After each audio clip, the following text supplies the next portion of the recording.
My name is Aaron Wall, and this is a video for SEObook.com about how public relations relates to search engine optimization. So every business person, every business model has value or offerings, things they're good at, and then also has flaws, hidden costs, and things that aren't so good. And what public relations does is it tries to build your brand by spreading the messaging of what you believe in, what related causes you believe in, things that make you look good, while also minimizing the exposure towards the flaws in your model or your business.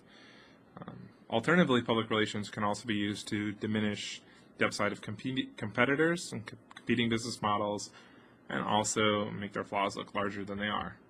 A lot of people push the idea of a fair market, but there's really no such thing as a fair market. Whether you're buying links, syndicating your own spin through the media, using public relations to get exposure in someone else's media, co-branding with something that people like, the whole goal of marketing is to create demand for products and to get exposure. You get nepotistic exposure, and then when you get some authority, you leverage that to try to get more exposure and further reinforce your worldview.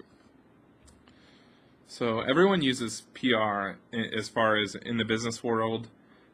A lot of governmental agencies use public relations, and a lot of nonprofits especially use public relations because they don't have the ad budgets to spread their message, and they have stories that are really compelling and sometimes easy to spread because they're so compelling. So the reason public relations is so good for business is that it looks organic and natural. A lot of people don't understand how public relations work, or that people manipulate the news, or that there's people pitching stories to reporters. And beyond looking organic, good public relations campaigns tend to target the most trusted voices in a market, or networks that have large reach. And because there's so many layers to public relations, you have to come up with a story, you have to have it formatted well, you have to have a unique angle that hasn't been done before, you have to have the contacts to be able to spread the story, you have to know how to pitch it to them. Because there's so many layers to it, it's hard for a lot of people to duplicate that. Other SEO techniques, such as just buying links here or there, or directory listings, or writing more content, a lot of that stuff's very easy to duplicate, but public relations is actually hard to duplicate. And on top of that, some of the better PR stories get to be told over and over again by the main storytellers, surfacing that person as a topical expert again and again, and reinforcing their business model, their brand, every time their market comes up in the media. And as you get exposure, it builds credibility and an affinity towards your brand. It makes it easier to get more and more exposure. So here's some examples of public relations. Recently, Google pushed a 100-mile-an-hour car. And a few years ago, they were caught cloaking in their own search engine, not following their own guidelines that they push onto others.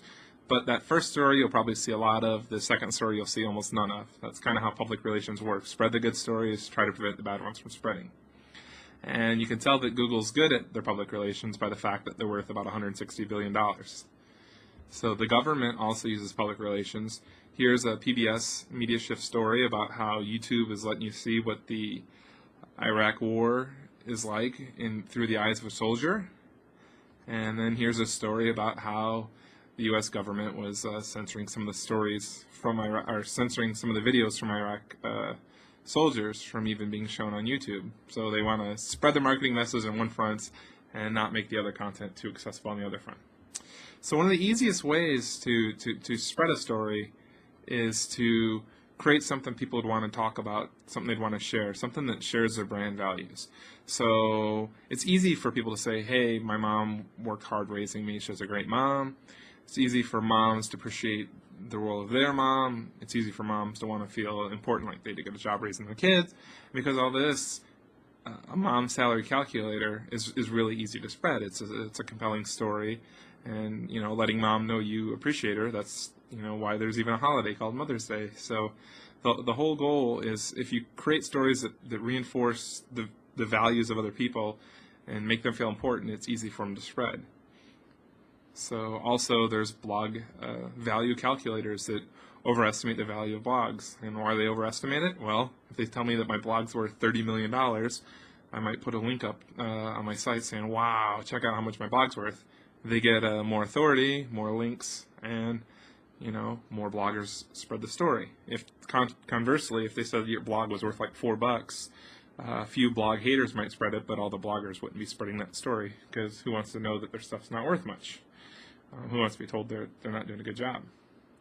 So the way the media is manipulated with some of the public relations stuff is PR firms build relationships with reporters.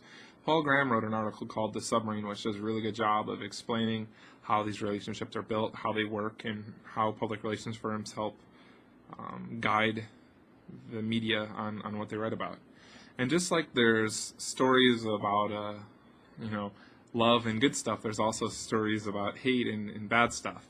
So you can be a champion for why something's wrong, why government waste is wrong, why government shouldn't meddle in your business, or how some poor kid's not doing well and not being given a chance and deserves a better opportunity.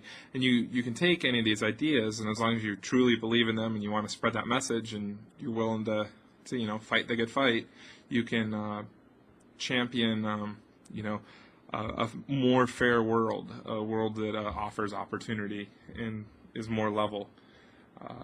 This technique actually works really well if you're a small player against a big player, and also can be used against large established players. For example, when we submitted a story about the fall of the value of the U.S. dollar to the Netscape website, people voted it right to the top because we used the title, "How Bush Devalued the Dollar." They like political stuff over there, so that story sent us over 15,000 visitors. One of the people on the web is the best at PR is actually Jason Calacanis. And he helped build Weblogs Inc. by saying all you need is quality content, but in large it was sponsored by spammy text links that he was selling to various people. RFID for your online casino. One of my favorites was Scuba Blackjack Online.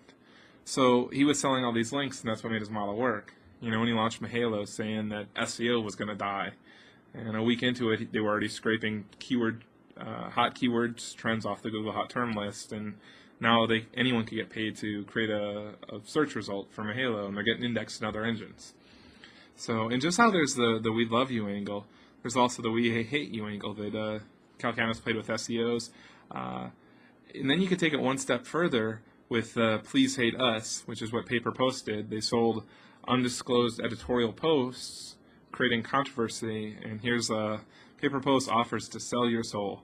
And then after they created that controversy, they corrected it with their disclosure policy. But the media, on the way down and the way back up, all that exposure was created by making themselves an enemy towards popular bloggers. So PR can be public relations. PR can be dirty. It can also be, very noble, and you could push really good causes with it. So it's just like SEO. You can use it to market good stuff or bad stuff. So it's up to you how you want to use it and what you want to market. But if you believe in what you're marketing and you believe it's the best, keep pushing for exposure every way you can, and it'll start building on itself. So in summary, some of the ways that public relations relate to SEO is that when you get all that exposure, something that people have seen a lot is likely to get seen by a lot more people or get cited a lot more times. And almost any signal quality that search engines can use, if you have a good public relations campaign, you're going to be getting lots of exposure, lots of traffic, lots of people talking about you, lots of links, and it all builds on itself. So, and it's hard for competitors to replicate that, unlike other forms of link building like buying links and stuff.